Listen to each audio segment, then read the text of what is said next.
Bismillahirrahmanirrahim.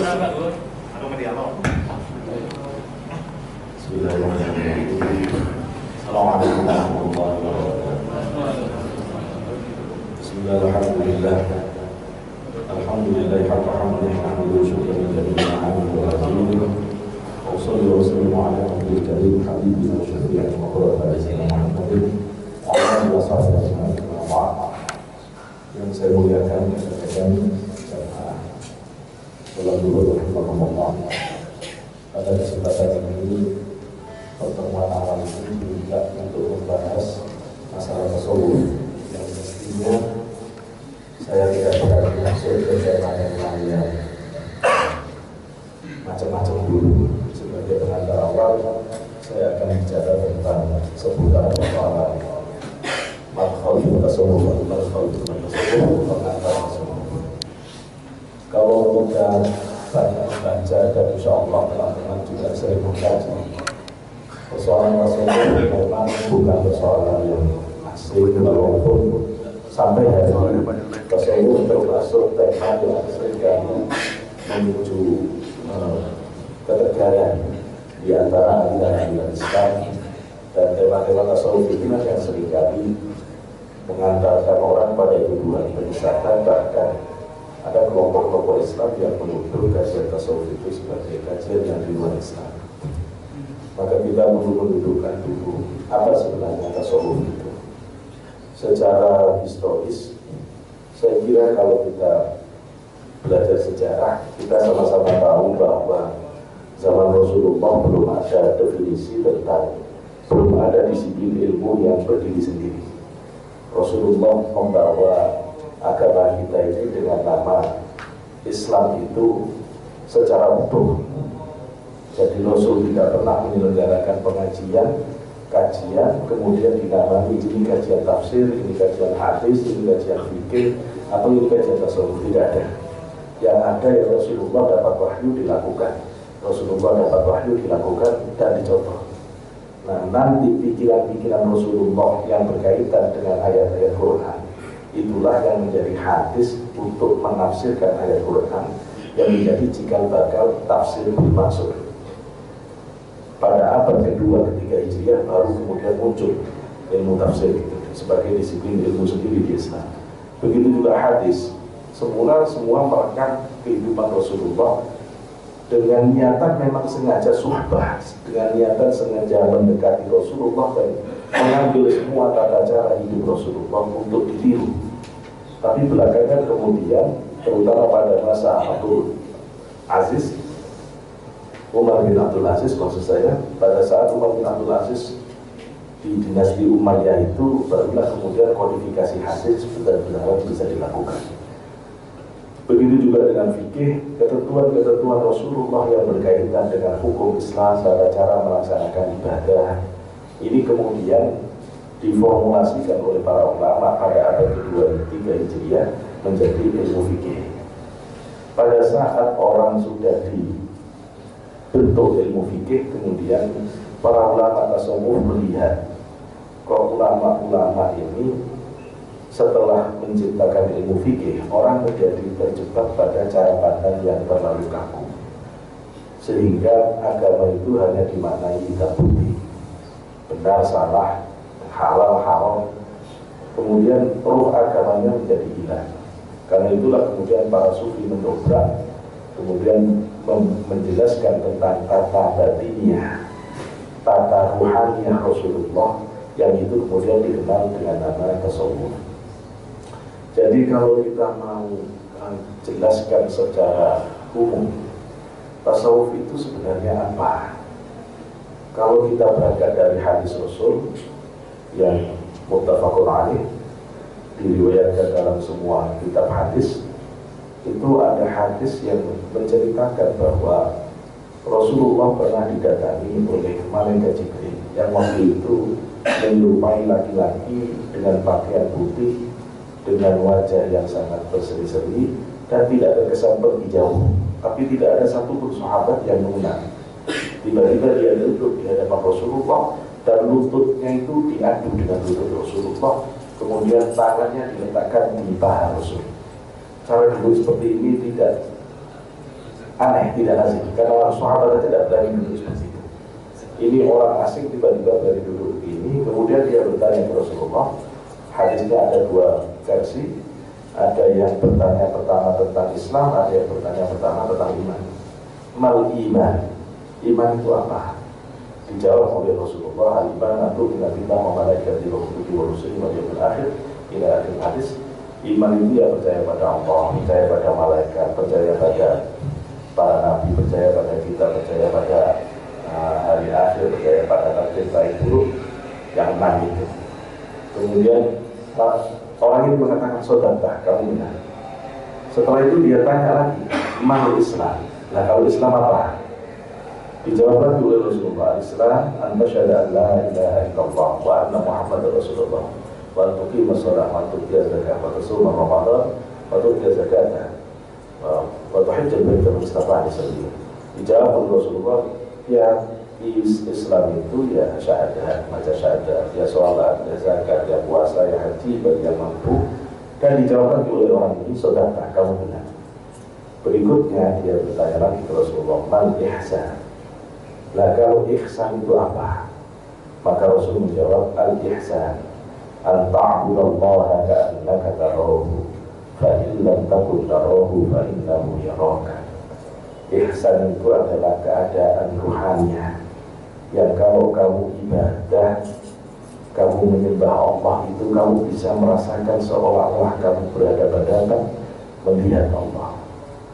Tapi kalau kamu tidak sanggup memiliki ruhani seperti itu, kata Rasulullah, turun pada level yakini bahwa dalam ibadahmu itu kamu sedang diperhatikan oleh Allah.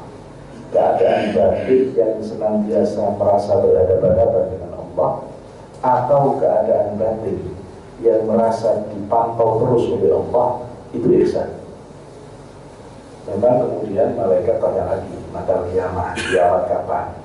Dijawab secara diplomatis oleh Rasulullah, Alisa ini Arab minal mas'ul. Apa yang nanya ini yang mestinya lebih tahu dari yang ditanya. Ya. Kemudian dia tanya lagi, apa ciri-cirinya? Rasul menyebutkan ciri-ciri tanda-tanda kiamat di hadis itu adalah seperti ketika nanti banyak pembantu yang melahirkan anak majikannya. Saya kira sekarang sudah bukan berita aneh kalau ada pembantu kok nggak tahu pas ada TKW kita pulang itu anaknya saya lihat loh, matanya kok tajam-tajam, anak siapa gitu ya. Ini yang bahaya kalau mempercepat tanda-tanda kiamat itu. Yang kedua, kata Rasulullah, kalau pengembala sudah punya rumah bertingkat. Saya kira sekarang kalau dulu memang pengembala itu ada yang kaya. Tapi kalau hari ini saya kira sudah dengan manajemen yang sangat bagus, orang bisa kaya dengan domba dan lain-lain. 3 persoalan tadi yang ditanyakan. Kemudian selesai menanyakan seperti ini, orang ini berdiri dan kemudian berlalu belok hilang. Kemudian Rasulullah mengatakan, itu tadi yang datang Jibril. Dia mengajarkan kalian tentang agama kalian. Jadi kalau gitu, kalau Islam ini mau diperas, Islam itu isinya tentang iman, Islam, ihsan. Kajian tentang iman kepada Allah sampai takdir itu dikenal dengan kajian akidah atau ilmu tauhid kalau khusus ke Allahnya. Kalau sudah menyangkut sampai takdir-takdirnya itu biasanya disebut ilmu akidah. Ya, orang kemudian menyebut dengan ilmu kalam. Kok disebut ilmu kalam? Ya karena kemudian belakangan ilmu ini menjadi dialog antar ulama atau argumentasi antar ulama, tesa, antitesa dan sintesa antar kajian para ulama, antar berbagai aliran, maka dia menjadi ilmu kalam karena kalamnya ulama. Tapi kemudian karena di non-Islam ilmu ini disebut dengan teologi, di cabang filsafat dia disebut dengan teologi, maka menjadilah teologi Islam. Tapi yang sebenarnya ini basisnya akidah. Yang Islam tentang sholat, tentang puasa, zakat, haji, tuntunan tentang ini akhirnya jadi ilmu fikih. Nah terus yang ihsan ini, yang ihsan inilah nanti yang jadi ilmu akhlak tasawuf, yang jadi ilmu akhlak tasawuf. Jadi sebenarnya bahwa nanti akidah itu akan melandasi fikih tasawuf ya. Maka kalau mau diperas lagi, persoalan ilmu itu ada di fikih dan tasawuf. Loh, nanti Quran hadis gimana? Fikih harus pakai Quran hadis, tasawuf harus pakai Quran hadis. Tidak bisa orang membahas apapun tanpa Quran hadis. Jadi Quran hadis itu sudah tidak usah dibahas, memang harus pakai semua kajian. Kenapa? Kok kemudian kalau kita peras menjadi Quran hadis seperti Syekh Nasr yang mengutip berbagai para masyayikh di tasawuf atau thariqah, beliau juga menjelaskan seperti Syekh Zarruq, begitu juga Al-Ali bin Al-Mu'ajib Al-Hasani. Beliau juga mengatakan bahwa kalau saja Islam itu diibaratkan manusia, maka badannya itu adalah fikihnya dan rohnya itu adalah tasawufnya. Maka Al-Ali bin Al-Mu'ajib Al-Hasani dalam kitab Iqamul Imam fi Syarih Hikam, beliau mengatakan kalau sampai orang itu cuma mau badan saja, fikih saja, tanpa tasawuf, maka dia seperti badan tanpa roh, cantik kayak apapun. Kalau sudah ditinggal rohnya, bapak suruh nungguin semalam sendirian, takut kan? Sudah takut, kenapa? Sudah tidak ada istimewa. Jadi fikih saja tanpa tasawuf, dia tidak menunjukkan keutamaan Islam. Begitu juga kalau ada orang yang roh saja, nggak pakai badan, ada roh, goyang-goyang di pojok, goyang-goyang lari dan ada berani. Maka kalau ada orang yang sok spiritualis, tapi dia tidak paham hukum-hukum fikih, ya tidak jauh beda dengan model begini-begini itu, nakutin orang. Maka saya kira kesimpulan Imam Malik patut kita jadikan pedoman. Kata Imam Malik ini ulama yang duduknya sebagai ulama fikih, tapi di tasawuf 4 imam itu adalah waliullah semua, semuanya adalah wali itu, wali. Dan pantas Imam Malik kemudian mengeluarkan pernyataan, man tasawwafa walam yatafaqqah faqad tasadda, wa man tafaqqaha walam yatasawwaf faqad tafassad, wa man jama'a bainahuma faqad tahaqqa. Siapa saja, kata Imam Malik, yang sok mendalami spiritualitas kebatinan dalam agama ini, tapi dia tidak mau belajar hukum-hukum fikihnya, maka ujungnya orang itu akan menjadi zindik. Zindik itu tampaknya Islam, tapi sebenarnya dia sudah kafir. Jenggotnya si Islam, jubahnya si Islam, benderanya si Islam, kalimatnya si Islam, nama organisasinya bahasa Arab, tapi tetap sesat. Dulu pernah terjadi Al-Qiyadah Al-Islamiyah. Kenapa Musotik bisa sampai begini? Karena dia tidak ketat dengan pakem-pakem syariah, tidak ketat dengan pakem-pakem fikihnya. Mohon maaf, saya harus menunjukkan ini supaya jelas. Pergeseran pengalaman keberagamaan yang dialami oleh Yahudi dengan Salamullahnya menunjukkan ketidakpahaman pada fikih yang kemudian spiritualitasnya menjadi geladah kemana-mana. Maka fikih itu menjadi pintu yang tidak bisa ditinggal. Pintunya tasawuf itu fikih. Jadi kalau ada orang mau mendalami tasawuf di Islam tidak mau belajar fikih, tidak ada tasawuf. Tidak ada tasawuf. Karena itu Imam Malik juga mengatakan man tasawwaf man tafaqqaha, siapa yang belajar fikih terus tidak mau mendalami tasawufnya, maka orang itu akan faqad tafassad. Dia ujungnya nanti benar-benar dia itu akan jadi orang fasik. Kalau cuma pintar hukum tapi tidak paham maksud hukum, tidak mengerti hikmatul tasyriknya, tidak paham untuk apa Allah menerapkan semua ketentuan itu, orang itu akhirnya akan mengambil fatwa-fatwa yang menguntungkan dirinya sendiri, dan akhirnya cara hidupnya menjadi fasik. Kalau kita pintar hukum, semua aturan Islam itu masih bisa diikuti. dengan tetap berada di aturan Islam. Kalau saya coba, kalau saya kawin 4, 1 bulan cerai, kawin lagi 4 lagi, 2 bulan cerai lagi, terus kawin lagi, kira-kira hukum fikih mana yang bisa menghentikan perbuatan kiai, ulama, ustadz yang kawin cerai? Selama kawinnya benar dan cerainya benar, nggak ada fikih yang bisa menghentikan perbuatan begini. Nggak ada yang bisa menghentikan. Ya cuma ini fasih. Kalau misalnya malas sholat, bisa saja orang kalau sudah ngaji atau jamaah fil hadir, sholat jamaah yang Rasul waktu itu tidak pergi kemana-mana. Saya tidak mau menjelaskan ini soalnya nanti jadi lebar sholatnya. Ya, itu orang bisa berdalih dengan berbagai hal,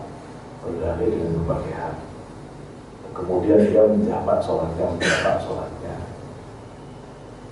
Kalau orang mau nggak zakat, punya uang 50 juta, kapan? Tanggal 31 Januari. Begitu malam tanggal 30 Januari, uangnya dipilah jadi 2. Yang 25 dikasihkan istrinya, yang 25 juta kamu ya, yang 25 juta saya. Begitu menitnya masuk ke tanggal 31 Januari, sudah tidak kena kewajiban zakat. Kenapa? Karena tidak haul. Orang kena zakat itu, zakat mal itu kalau sudah genap 1 tahun, 1 tahun kurang 2 menit juga tidak kena, kurang 2 menit gitu loh ya. Jadi sudah dibagi. Nanti begitu sudah tanggal 31 diambil lagi, mana uang saya lagi, kasih saya lagi, dikasih lagi, tidak kena. Jadi orang bisa ngakali untuk tidak kena zakat itu dengan model ini bisa. Ya cuma ini kelakuan orang fasik, tidak bisa hukum fikih, tidak bisa. Coba kalau misalnya saya kokoprak, uang saya triliunan, tapi saya sudah keluarkan zakat saya 2,5%. Tetangga saya kelaparan, busung lapar, mau mandi, saya tidak keluarkan uang. Fikih bisa tidak maksa saya untuk keluar uang?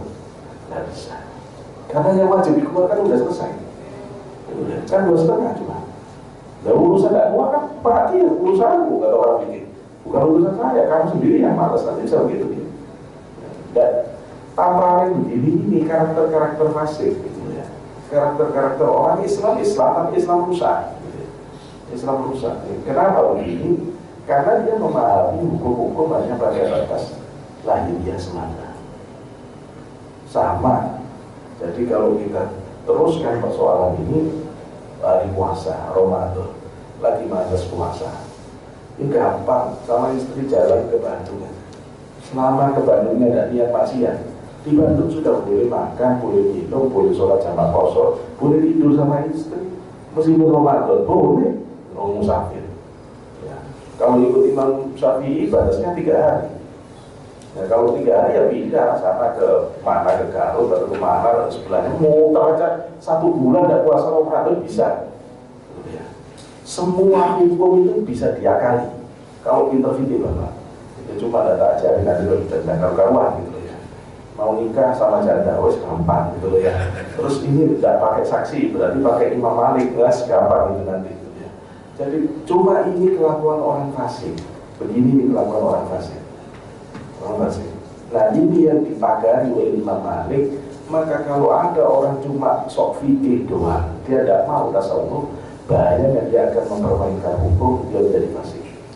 Wa man jama'a bainahuma, kata Imam Malik, siapa yang menggabungkan fikih dan tasawuf, faqad tahaqqaq, maka dia akan ketemu kebenaran hakiki dalam Islam itu. Jadi tasawuf dan fikih seperti yang diungkap oleh Imam Malik itu adalah bagian yang tidak disandang, memang harus digabung. Dan dulu tidak pernah.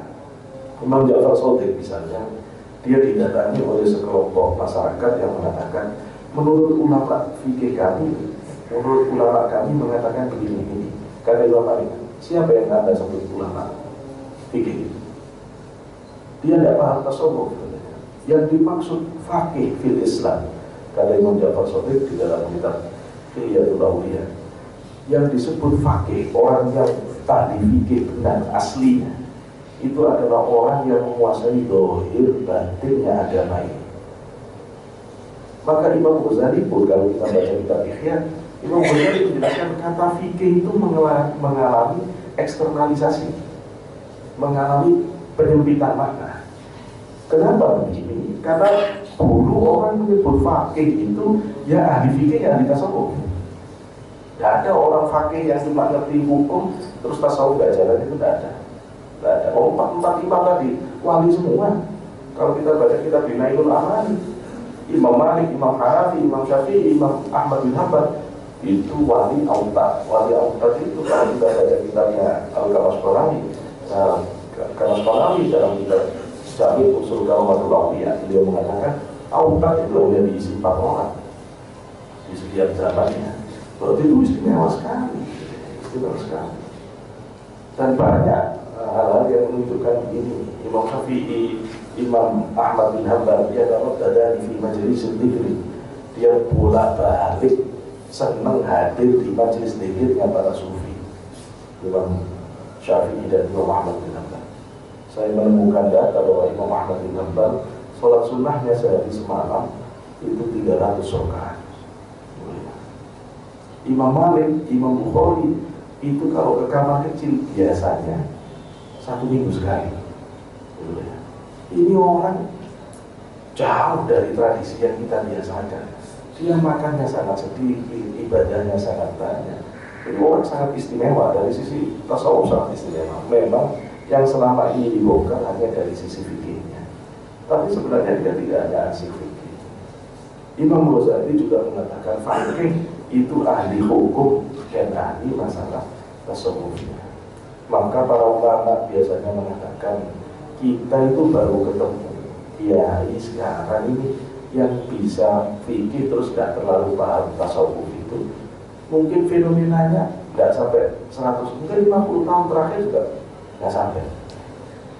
Coba Anda cek kiai ulama yang pertama kali masuk ke Indonesia, ke Nusantara.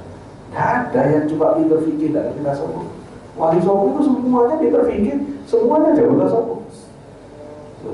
Saya kira kalau kita berdana di Hamzah Fansuri misalnya, dia jangan ditanya, Fansuri jago tasawuf, bahkan sastra juga iya. Beliau nulis kitab Zinatul Muwahhidin, itu kitab yang merangkum pikiran Ibnu Arabi.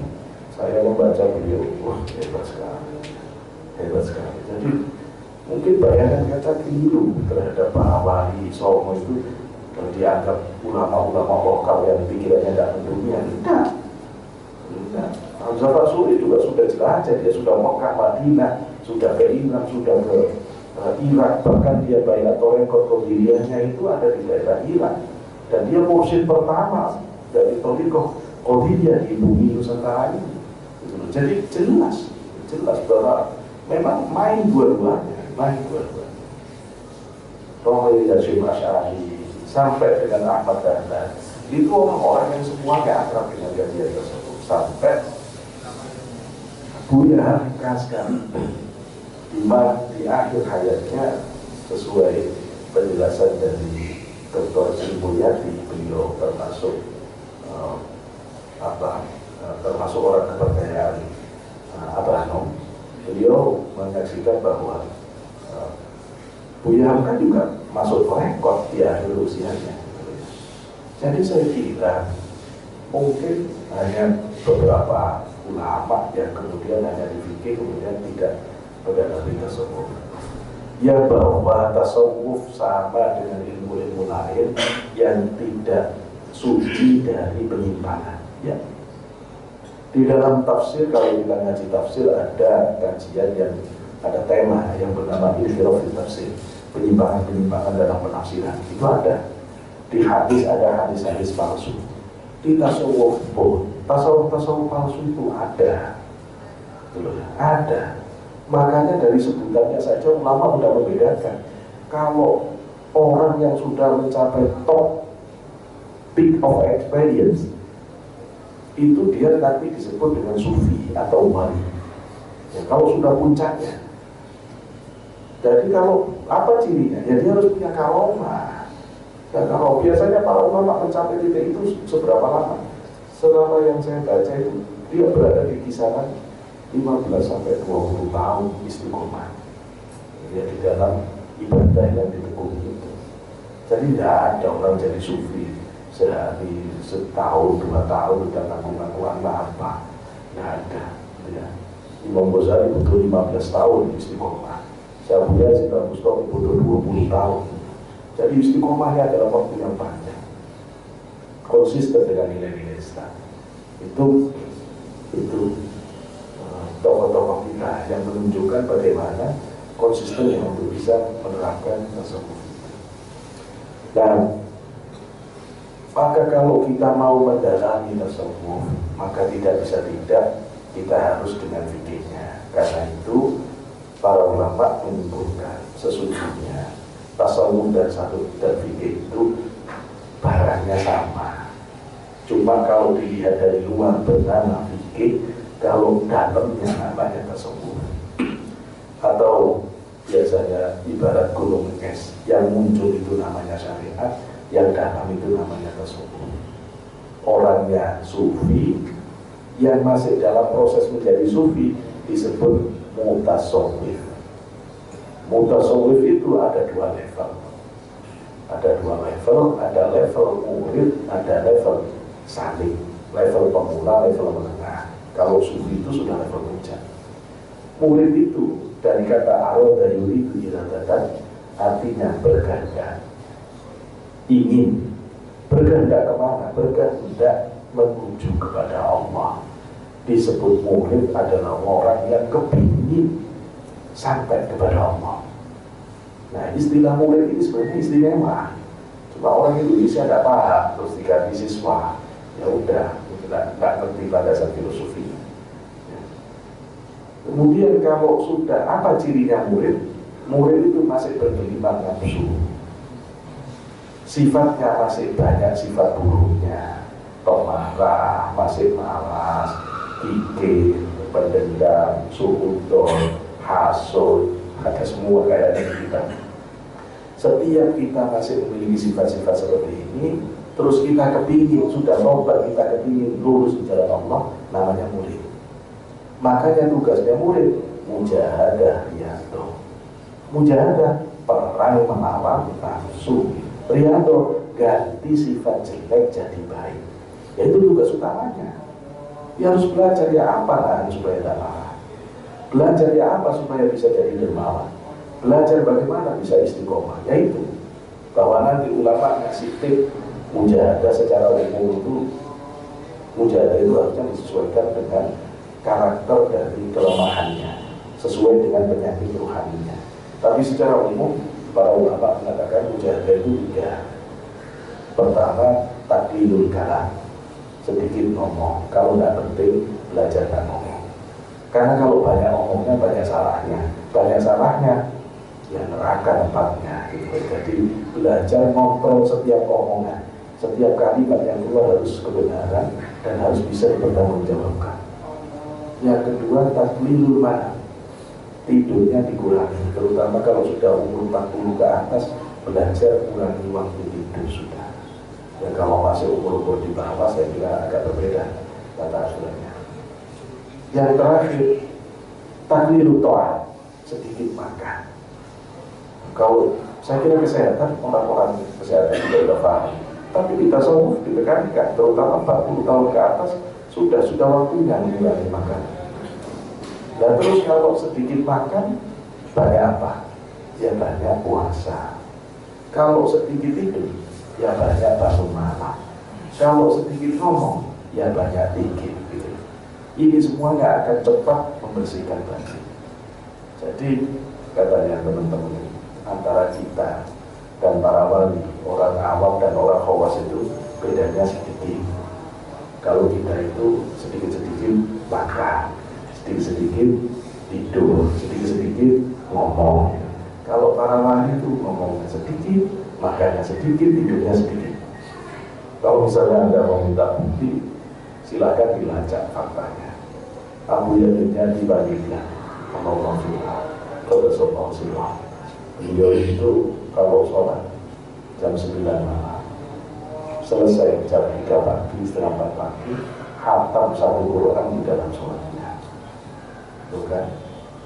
Abu Yazid itu biasanya Makanya sehari semalam dalam keadaan puasa beliau itu 3 kurma cukup ngajar perutnya. Gitu. Abunya kalau ngomong apa Abuya itu ngajar terus. Gitu ya. Badal Harwan Comol itu gurunya Abuya. Itu pengakuan menantunya ketika bertemu saya di pertemuan Kiai di Surabaya. Beliau cerita itu Badal 25 tahun tidur cuma 15 menit setiap hari.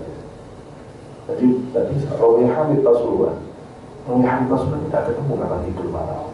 Kalau setiap malam santrinya disuruh tidur, ya ini ngelilingi santrinya, mendikiri santri dan pondoknya dikiri tiap malam.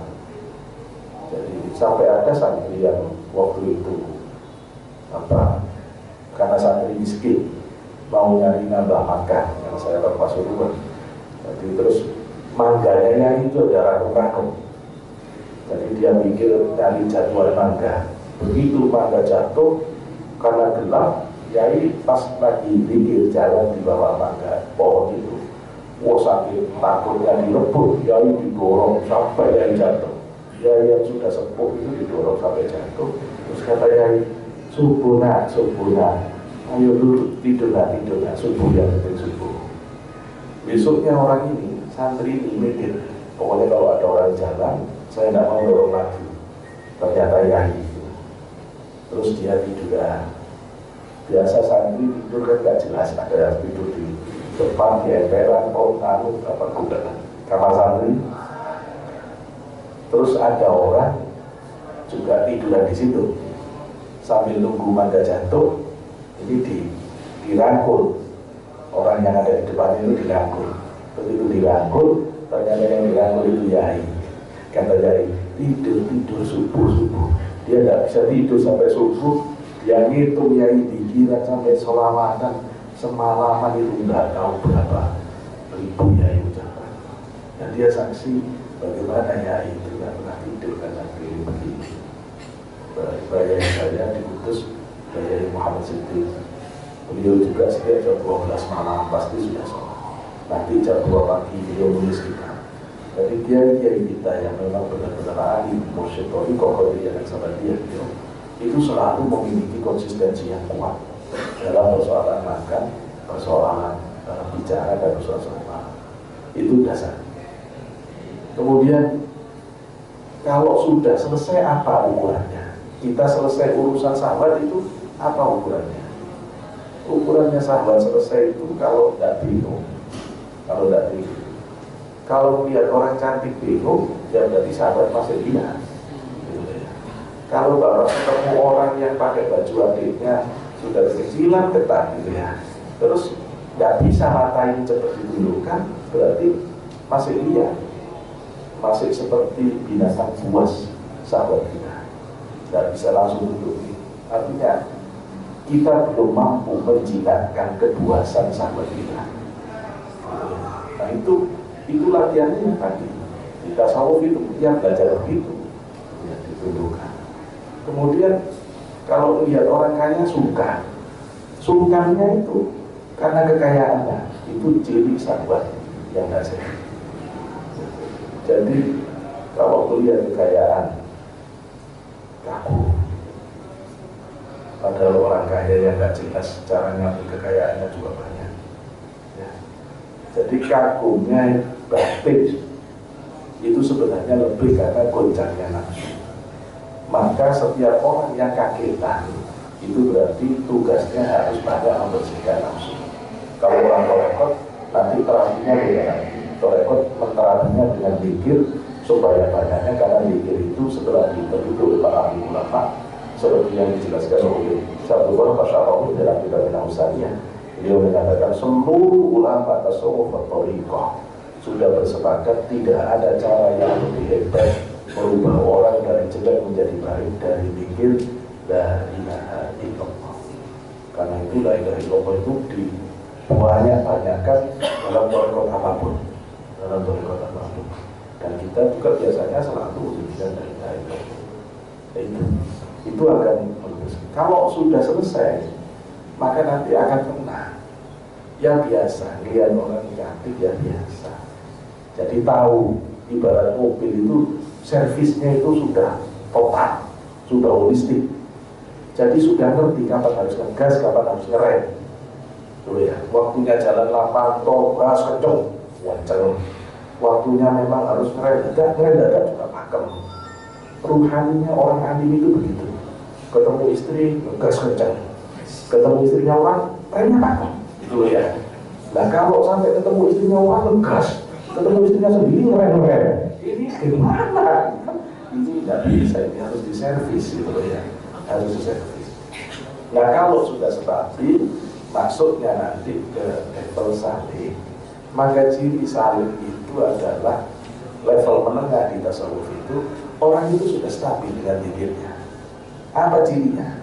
Kalau bapak saya ajak zikiran, ibu-ibu saya ajak dengan bapaknya saya ajak zikiran, begitu zikiran la ilaha illallah, la ilaha illallah, la ilaha illallah, itu sudah sampai 2000, 3000 dalam sekali duduk. La ilaha illallah, la ilaha, sudah sering ya. Kalau dia wajahnya sudah sering 1000 la ilaha illallah. Begitu la ilaha illallah, imamnya menghentikan, itu terus sudah berhenti. Nah itu intinya, itu saling menengah. Tapi kalau baru mulai Abdul Dzikri Fa'lamu Anodhas, macam-macam ini, kelamaan ini, kalau baru belum mulai sudah begini, wah itu sudah jelas-jelas makomnya itu masih murid, kayaknya belum daftar gitu ya. Murid belum daftar. Saya baru begini. Jadi nanti apa buahnya? Muncul mahabbah fillah, ada rasa cinta kepada Allah. Apa cirinya? Belum sampai cinta, belum. Apa cirinya? Nanti dapat ladzatul dzikr. Dia bisa menikmati nikmatnya dzikir. Ibadah itu ada rasanya. Sholat itu ada rasanya. Tidak mungkin Allah nyuruh sesuatu yang tidak enak. Contoh nikah. Udah bisa jelaskan, Ustaz udah paham ya. Ya itu diantaranya ibadah yang begitu itu. Tapi sholat itu lebih hebat dari nikah sebenarnya. Zikir lebih hebat dari nikah. Persoalannya barang istimewa itu tidak gampang menikmatinya. Tidak gampang menikmatinya. Karena itu saya Mu'tazilah sangat dari mengatakan dalam kita baca nufus, siapa saja yang sholat, zikir, ibadah, baca Quran, tidak bisa ketemu nikmatnya di dalam sholat, zikir, ibadah, pasti hatinya sakit, pasti ruhaninya sakit. Sudah tidak usah bela diri. Sudah, kita itu caranya begitu. Pokoknya begitu kita itu ibadah, tidak ketemu rasanya, cepat itu periksa masalah ini saya. Kenapa? Karena ibadah itu seperti madu. Karena zikir itu seperti madu. Maka kalau sampai madu yang manis itu dirasakan oleh bibir kita, tidak lagi terasa manis, jangan marahi madunya. Lidah kita yang bermasalah, kita dalam keadaan sakit mungkin, sehingga madu ini tidak terasa manis lagi. Kita harus berubah. Nah berobatnya inilah yang nanti diterapi dengan mujahadah atau tadi itu banyak zikir tadi. Yang ini adalah persoalan utama. Jadi kalau misalnya ditanya oleh kok tasawuf itu intinya apa? Intinya itu biasanya para ulama menyebut tahol, tahalli, tajali. Hurufnya sama Pak. Tak, kemudian ada ininya, ada lamnya. Titik saja yang dipindah dari atas mau dipindah ke bawah. Taholi mau jadi tajali. Taholi, tahalli, tajali. Kalau orang masih sibuk bersih sifat buruk, taholi. Bahasa Arab itu mantep Pak. Kalau masih kotor, taholi loh kan, ada holnya. Nanti kalau sudah bersih, sudah sifat baik semuanya yang ada dalam dirinya, tahalli. Sabar, belajar qanaah, belajar ridho, itu tahalli. Nanti kalau sudah terjadi ruhani yang bersih itu, Allah sendiri yang akan mengirimkan berbagai pengalaman batin yang sangat indah, yang sangat personal, yang itu akan semakin menguatkan di jalan Allah, termasuk nikmatnya ibadah tadi. Nah itu termasuk bagian dari tajalli. Jangan mengatakan kayaknya saya sudah lama ibadah kok gak ada pendapat. Ya ini buktinya Bapak. Coba kalau gitu, saya tadi itu muter-muter, saya ini ya sudah ya baru tinggal Jakarta, saya tahun 98. Tapi saya baru masuk ke sini sekarang. Kalau nggak diundang, kayaknya juga nggak sini saya itu ya. Jadi muter-muter. Kayaknya banyak orang. Tapi ternyata yang begitu punya kesempatan ngaji dan bisa ngaji, tidak banyak. Itu artinya itu capaian rohani yang hebat sebenarnya. Bisa istiqomah ngaji itu sudah pilihan, karena tidak semua orang bisa begitu. Sama-sama punya waktu kosong, tapi tidak punya ketertarikan. Lu ketertarikan itu buat siapa? Ya Allah. Lu dia tidak diundang. Undangannya Allah kan tidak perlu pakai surat. Undangannya Allah kan tidak perlu diteriak-teriakin. Ada kode dari batinnya. Begitu ada kode bapak jalan, bapak terundang. Begitu tidak ada kode tidak jalan, dia tidak undang. Itu yang dimaksud. Wallahu yarzuqu wa yakhtar. Allah yang kita, Allah yang milik. Allah yang milik. Karena itu, ini sudah bagian dari capaian Tuhan yang itu capaian. Cuma ini kan harus diperbaca. Karena itu terakhir Imam Ghazali mengatakan terus hukum belajar tasawuf itu apa? Sebentar sebelum kesini. Dalam istilah praktisnya, orang sering menyebut pengalaman-pengalaman ruhaninya itu diskursus wacana tentang kajian pengalaman ruhani para sufi itu disebut tasawuf. Karena itu diskusi tentang tasawuf biasanya lebih umum. Sedangkan cara mencapai pengalaman itu, laku, perilaku, ritual, ibadah, zikir, wirid yang dipakai untuk mencapai kondisi itu disebut thariqah. Tapi memang ada fenomena orang yang memisahkan antara thariqah dan tasawuf. Di kampus saya menemukan pakar-pakar, bahkan sudah profesor, dia menganggap tasawuf thariqah berbeda. Terus saya ngawur, tidak ada, susah, tapi tidak perlu. Ibnu Arab itu orang thariqah, gitu ya. Jangan dikira Ibnu Arab itu tidak thariqah. Ibnu Arab itu thariqah, gitu ya. Abu Yazid Al-Bustami itu orang thariqah, dia orang Aksabandia. Saya nanya saja, Al-Hamad orang thariqah. Muridnya Imam Junaid, thariqahnya thariqah Junaidiyah. Nanti thariqahnya Al-Lajiyah, thariqahnya Abu Yazid Taifuliyah. Thariqah semuanya thariqah. Dan terus kalau orang tiba-tiba tidak mau dikira istiqomah, mau kemana? Itu ya.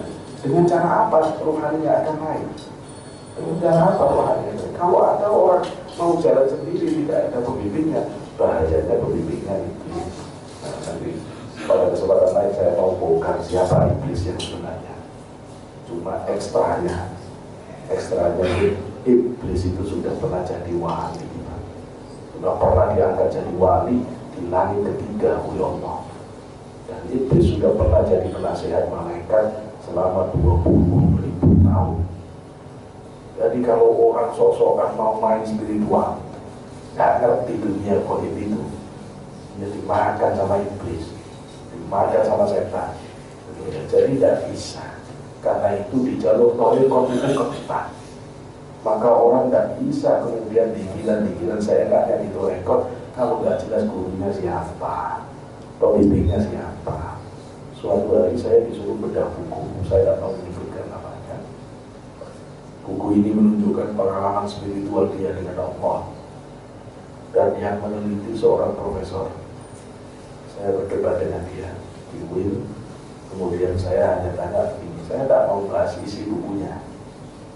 Di thariqah itu tidak penting, kalimat itu tidak penting. Yang penting itu bagaimana sampai ke kalimat itu. Kalau bapak orang jago penelitian, kesimpulan itu tidak penting. Yang penting itu metodologinya benar nggak? Urusan nanti kesimpulannya itu adil, ya bisa saja. Yang metodologinya itu benar nggak? Itu apa begitu? Orang mau ngomong apa itu nanti dulu. Itu mujahadahnya kayak apa orang ini? Maka saya tanya, orang ini pengalaman mujahadahnya seperti apa? Berapa tahun pikirnya? Berapa tahun dia istiqomah, tidak pernah kepleset pada hal yang haram? Kalau itu tidak bisa dijelaskan, tinggalkan. Imam Bukhari nyari guru, ketemu orang ahli yang domba itu diberikan saja datang. Setelah itu cuma diusap terus suruh pergi. Kata Imam Bukhari, saya tidak mau berguru pada orang ini, amalan sia-sia. Untuk apa dia panggil domba yang sedang enak-enak makan? Cuma untuk menunjukkan karomahnya, setelah itu diusir. Rasul tidak suka dengan perbuatan ini. Nyiksa binatang. Pada saat yang lain dia ketemu seorang ulama mau dijadikan guru, sudah berangkat mau jadi imam begini, menuju ke masjid, meludahnya ke depan. Kata Imam Bukhari, bukan pengikut Rasul. Rasul ngajari meludah ke kiri, kecuali kalau tadi nyetir. Istri kita yang meludah kalau ke kiri, kalau nyetir ke kanan apa-apa terpaksa gitu, terpaksa jangan maksa kiri juga, pakai tisu Pak ya sebagus itu ya. Tapi kalau tadi kita apa? Jadi segininya para ulama melihat bagaimana. Jadi thariqah itu prosesnya, hasilnya nanti tasawuf. Orang yang disebut sufi, proses menjadi sufi menjadi mutasawwif, level pertamanya murid, level pertamanya santri. Sufi gadungan disebut musawwif. Jadi sufi gadungan itu ada. Dan aliran tasawuf yang menyimpang-nyimpang banyak. Ada yang disebut dengan, ini sudah kajian ulama klasik itu menyebut ada aliran Auliyaiyah. Aliran Auliyaiyah itu sekarang namanya mungkin di sekitar kita tidak bernama Auliyaiyah, tapi cirinya kalau dia sudah sampai ke makom tertinggi, dia boleh tidak sholat, boleh gugur kewajiban, boleh tidak puasa, karena tujuan sholat itu kan menyampaikan ke makom yang tinggi. Oh sudah sampai, jadi ditinggalkan semua. Ini dulu nama alirannya awalnya Auliyaiyah. Banyak aliran yang begitu ini. Mahasiswa saya kalau orang-orang penelitian itu cerita, saya ikut ngaji di sini Pak, ya ngakunya aliran ini ya. Kok ujung-ujungnya katanya boleh nggak sholat, bahas tidak. Dan itu kelompoknya iblis. Ya. Tapi sakti Pak, sakti juga itu walinya setan, betul ya, walinya setan.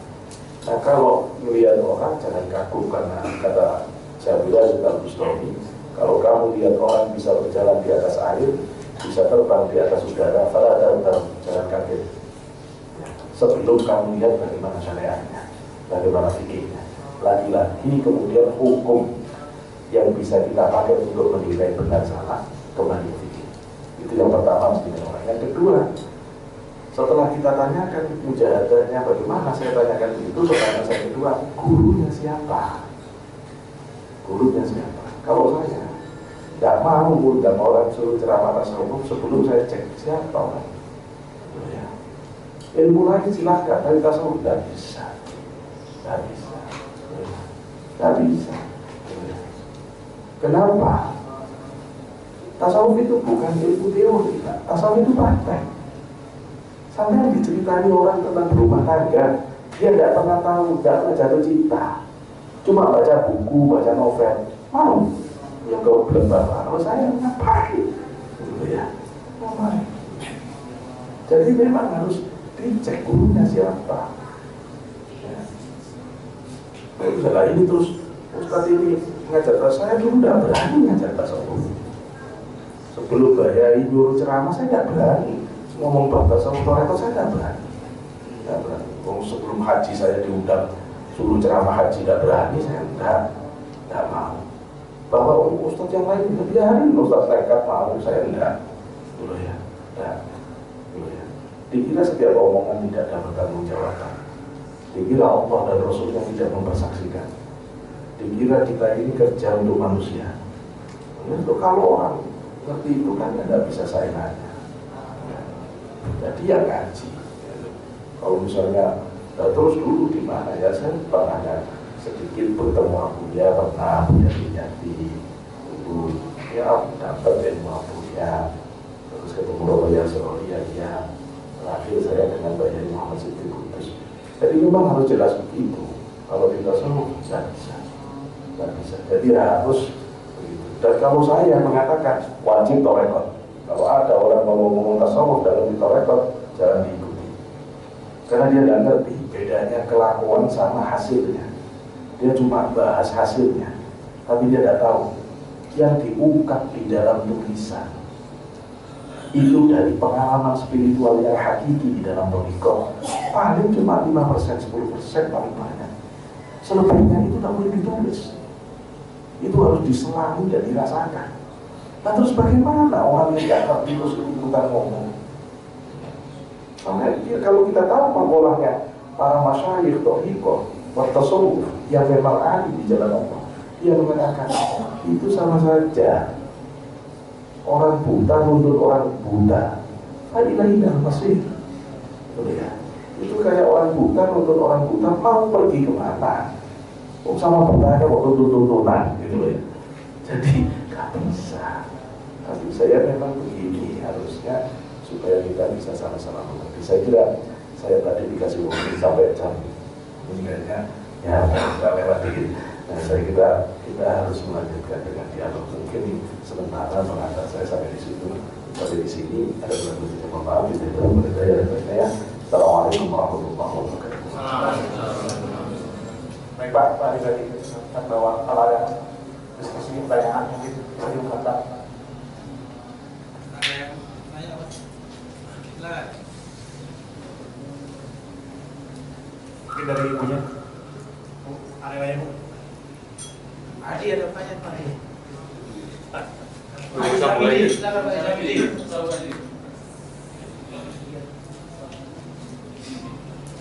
Nunggu berikutnya Pak. Nextnya. Ada Pak atau Pak? Ini wali juga Pak, wali kelas. Oke. Assalamualaikum warahmatullahi wabarakatuh. Assalamualaikum. Tadi sampaikan bahwa untuk belajar torekot, ya untuk bisa belajar tasawuf harus mengikuti torekot Pak ya. Sementara tasawuf ini kan punya hambatan terhadap penyimpangan. Dan artinya kalau kita nggak paham benar akan untuk tergelincir gitu kan. Torekot seperti apa yang benar gitu Pak, gitu Pak, kita nggak tergelincir dari torekot yang apa terpercaya untuk belajar tasawuf. Torekot seperti apa? Terima kasih. Jadi yang saya maksud kalau semua orang wajib thariqah itu dimanaan dengan mana umum. Karena sebenarnya tahapannya kan syariah, thariqah, hakikah, ma'rifah. Tapi kalau Syaikhul Qadir di Tafsirul Asrar itu thariqah, syariah, thariqah, ma'rifah, hakikah. Syaikhul Qadir berbeda karena makna hakikahnya Syaikhul Qadir beda dengan makna hakikah yang biasa dibahas oleh sementara orang. Maksudnya setelah orang itu sudah ngerti, kalau Bapak belajar bagaimana wudhu yang benar, apa itu najis, apa itu sholat itu bagaimana, itu kan belajar syariat kita. Belajaran tata aturan hukum Allah itu syariat. Nah kalau sudah begitu kan harus dijalankan. Ketika Bapak sudah mulai jalankan sholat, itu sudah torekot namanya. Sudah torekot. Ya. Cuma torekot itu kalau dimaknai begini secara umum, maka torekot itu seperti yang dijelaskan para ulama di thariqah. At-thariqah ka'adati anfasil khalaik. Thariqah itu sebanyak nafas manusia. Ada orang yang ahli Quran, ya thariqahnya Quran. Ya, ada orang yang sholat sunnahnya bagus, berarti dia naiknya nanti di hadapan Allah dengan sunnah itu. Nah, biasanya kemudian ada orang yang ikut thariqah yang terorganisir, ada thariqah yang secara umum tadi yang tidak terorganisir. Nah, thariqah yang terorganisir itu terbagi menjadi dua kelompok. Ada thariqah yang mu'tabaroh, ada yang ghairu mu'tabaroh. Apakah semua orang harus berthariqah? Tidak harus juga. Apakah kemudian semua ulama thariqah itu mengharuskan orang harus thariqah? Tidak juga. Apa orang bisa sampai di Allah meskipun dia tidak masuk thariqah yang secara organisasi itu? Banyak juga. Terus bagaimana orang bisa sampai kepada kenikmatan rohani yang puncak begitu walaupun dia tidak di thariqah? Biasanya satu, intinya itu sholawat.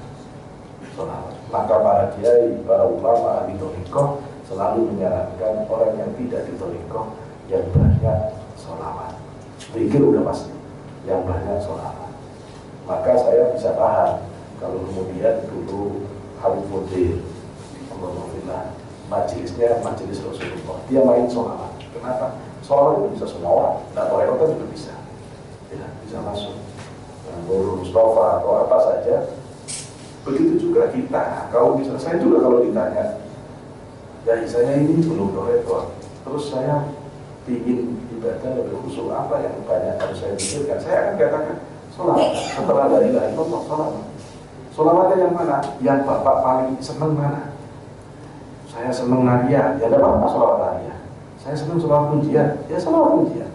Saya sholawat Ibrahimiyah, Allahumma sholli ala sayyidina Muhammad wa ala sayyidina Muhammad. Tapi saya tidak pakai sayyidina, ya udah tidak apa-apa. Allahumma sholli ala Muhammad wa ala ali Muhammad.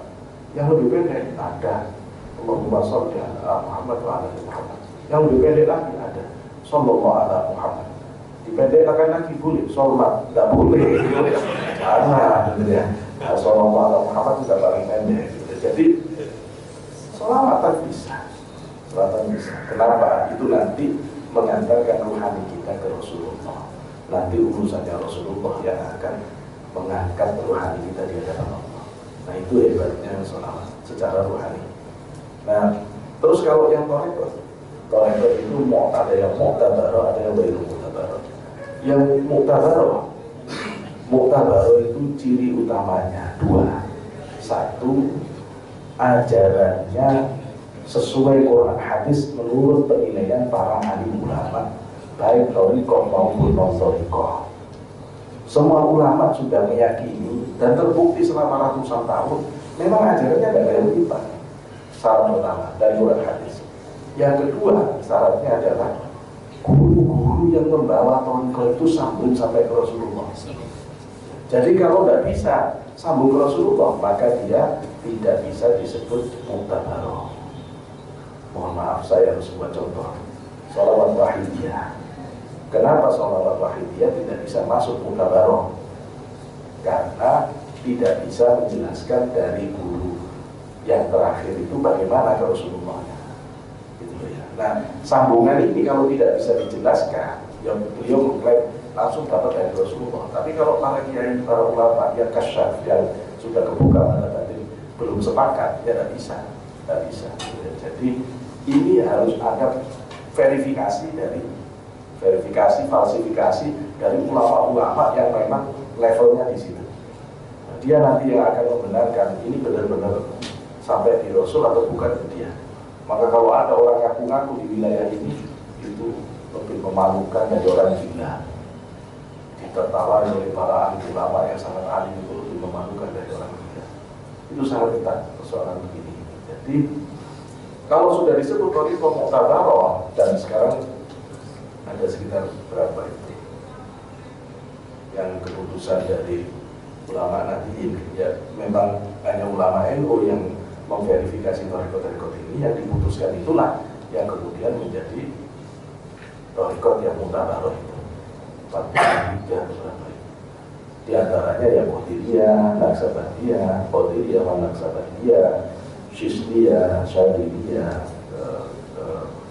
Samaniyah, Khalwasiyah, Bektasiyah, ya banyak termasuk apa ini torekotnya Habaib, lupa.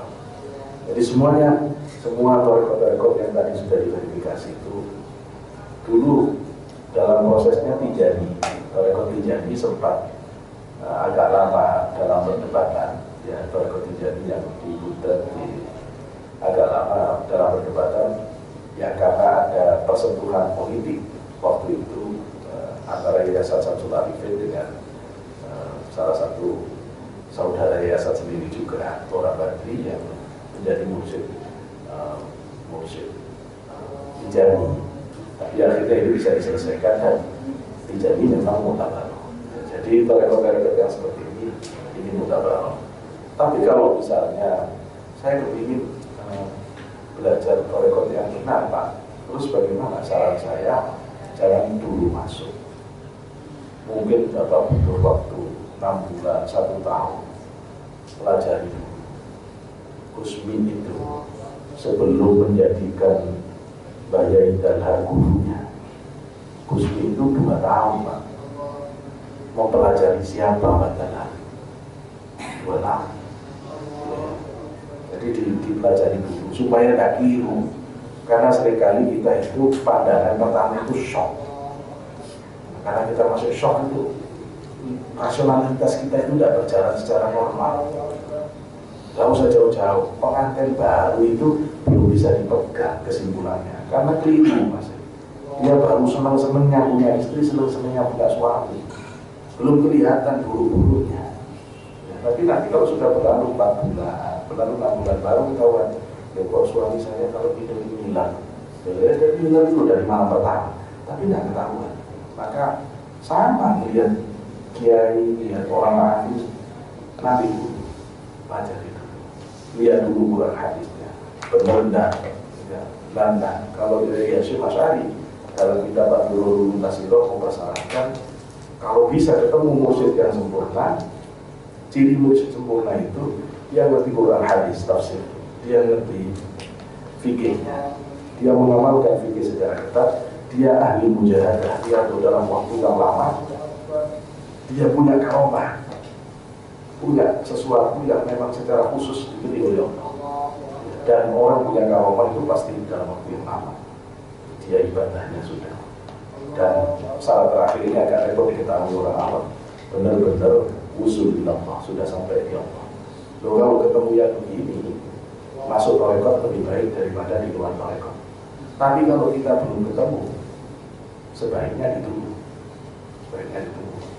Atau kita sudah ketemu jalur yang benar-benar secara silsilah memang kuat. Kenapa?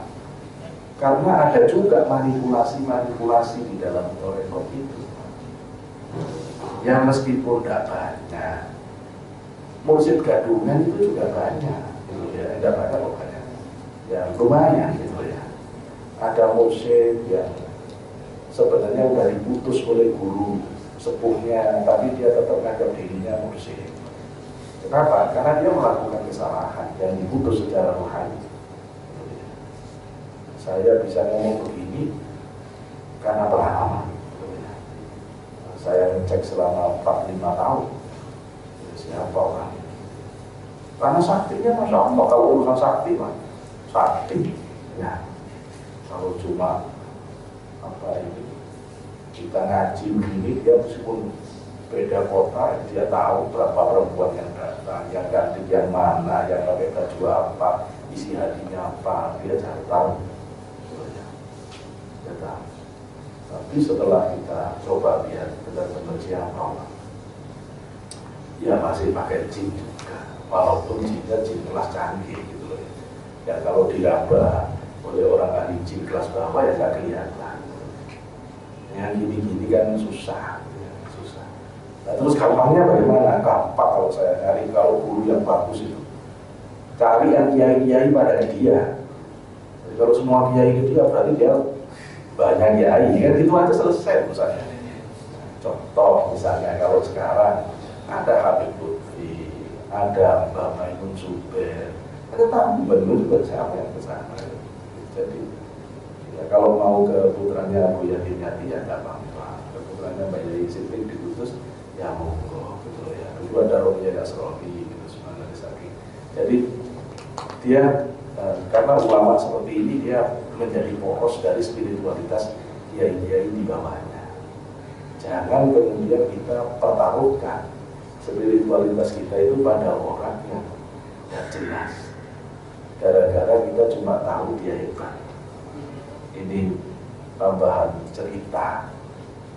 Saya itu pernah juga, mungkin dia juga sekitar 3-4 tahunan. Saya meneliti orang ngakunya habib, tapi saya ya percaya nggak percaya. Ngakunya bisa pegang peting, ya. Bisa pegang peting. Kan bisa menyembuhkan orang kena santet itu. Saya lihat sendiri. Ya, tetangga saya kena santet itu udah bisa kemana-mana bertahun-tahun, sudah minta diamputasi saja udah tak kuat. Itu dia obati di dalam kamar, tidak pakai apa-apa. Dia bawa santri 3. Saya dipaksa harus ikut. Ya udah, saya baru kenal ya itu. Tiba-tiba dia datang ke rumah saya, pokoknya harus ikut. Karena ini tetangga sampean. Ya saya masih nyangka dia baik. Ya udah, saya lihat caranya semuanya Quran. yang dibaca ya wirid-wirid yang biasa kita kenal. Ya duduk di karpet, orang yang sakit masih berada di dalam kamar, nggak disentuh sama sekali, kan kita tidak masuk ke kamar, kita duduk di ruang tamu, cuma gini-gini. Terus santrinya tiga ditanya, kamu di Nasor level berapa? 4 nyari, terus kan, kamu 7, terus kan, kamu di Zulfai. Dengan kalau orang pesantren yang nggak tahu, udah main dengan itu, udah kamu masuk, itu 6 pedang di punggungnya cabut, masuk, terus dicabut, wah, keluar saya hajut orangnya, ya, jangan. Sambil gini-gini tangannya tidak bisa bergerak. Kenapa tangan ini? Tidak tahu, tidak bisa. Terus dibuka. Nah ini saya dilantai. Tidak bisa. Terus dia colokin ini stroke yang dengan lempengan baja itu dia injak langsung. Terus dipijit-pijitin. Terus saya dipijit juga. Ini jadi kiai tidak pernah olahraga. Ustaz tidak pernah olahraga. Sini dipijit aliran darahnya, ya enak juga pijitannya. 3 tahunan saya amati tersiator. Karena selama 2 tahun 3 tahun nggak kelihatan, nyimpang syariatnya nggak kelihatan. Sholat ya bagus, dikitnya bagus. Ngomongnya halus, lembut, tampilannya santri banget, santri. Sampai akhirnya ketemu guru-guru Toriko yang benar-benar alim di jalan Allah. Dia yang kemudian bisa ngecek bahaya-bahaya. Dia pakai rajeci, bahaya. Jadi begitu. Karena itu simpelnya simpel, kalau lihat mursyid yang benar itu lihat saja kawannya. Kalau kawan-kawan dia itu para kiai-kiai, ya insya Allah dia bisa diikuti. Tapi kalau tidak ada kiai, yang kedua relasinya juga tidak ada yang kiai, saya kira kita harus mikir ini siapa, ini siapa. Jadi itu saya kira cara memverifikasi itu. Kalau kita perlu ditoriko, sholawat yang banyak. Sebenarnya kalau kita pakai penjelasan dari Syabdul Karim Al-Jili dalam kitab Al-Insan Al-Kamil di Ma'rifatil Af'al wal Awakhir, begitu Bapak mengucapkan syahadat itu makom pertama atas Allah. Begitu Bapak sholat itu makom kedua. Jadi udah kerangkum sebenarnya. Nanti kalau kita serius mengamalkan semua tata aturan Allah, itu secara umum kita menjalani toriko. Secara khusus lagi toriko itu bersihkan sifat buruk jadi baik. Bersihkan sifat buruk jadi baik. Kalau sudah begini, kalau sudah bersih, baru ketemu hakikat itu. Kalau orang belum bisa bersih, tidak ketemu hakikat. Bapak lihat orang tidak akan ketemu hakikat. Siapa dia? Karena ketutup oleh dorongan nafsunya. Bapak lihat perempuan, tidak ketemu siapa dia sesungguhnya. Kenapa? Sudah tertutup oleh imajinasi syahwat. Jadi mau tidak akan ketemu siapa dia. Melihat orang sudah tertutup oleh pakatnya.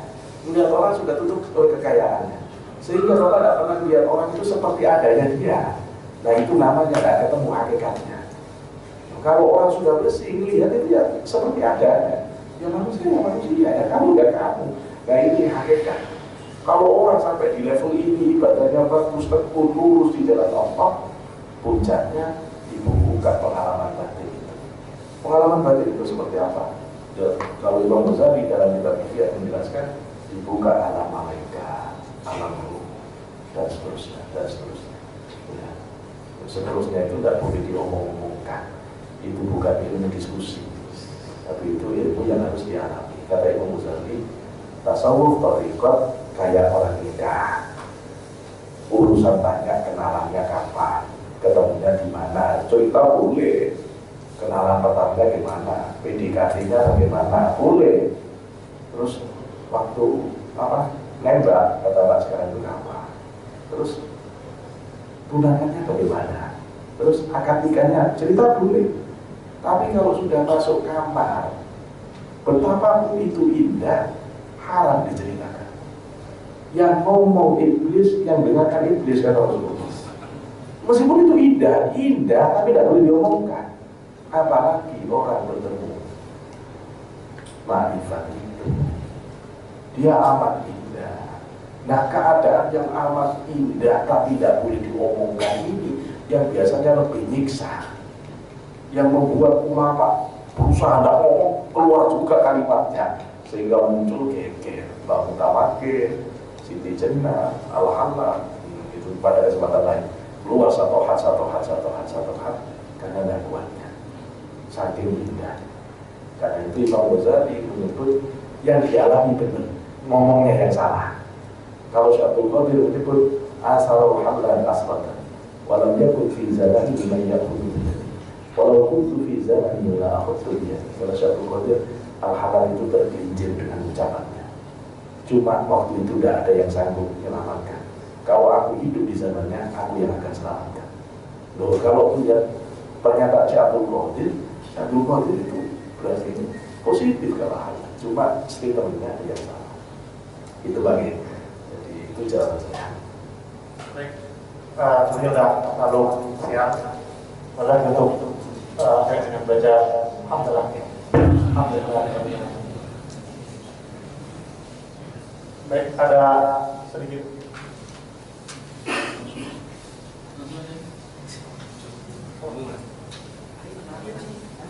ada hidangan dari kami, jadi dinikmati di sebelah pojok. Geser ke depan aja Pak, luas.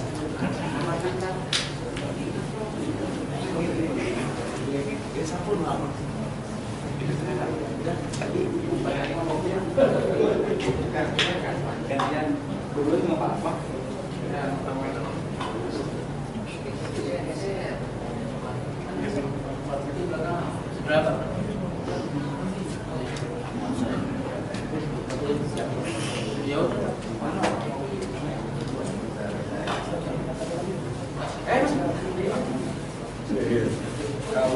Kalau saya di Aduh.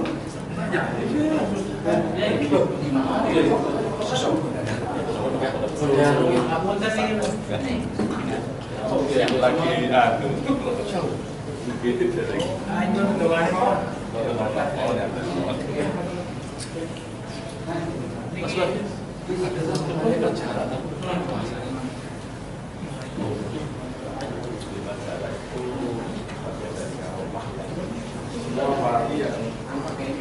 levelnya internasional.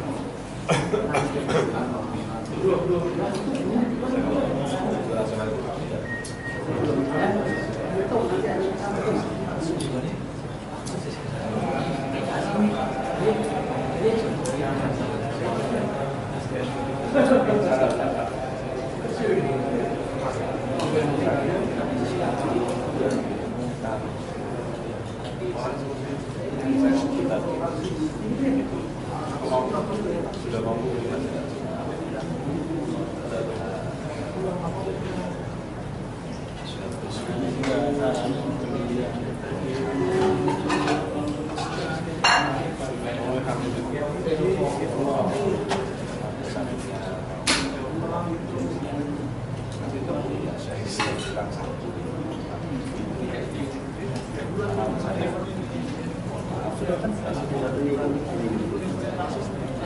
terus jangan terus sampaikan ada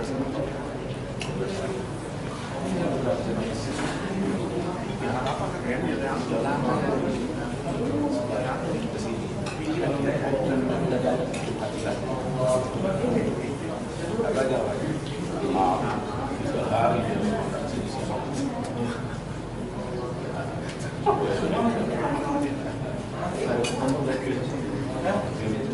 dan awal orang masuk tahu kalau menjadi kalau mandi tapi orang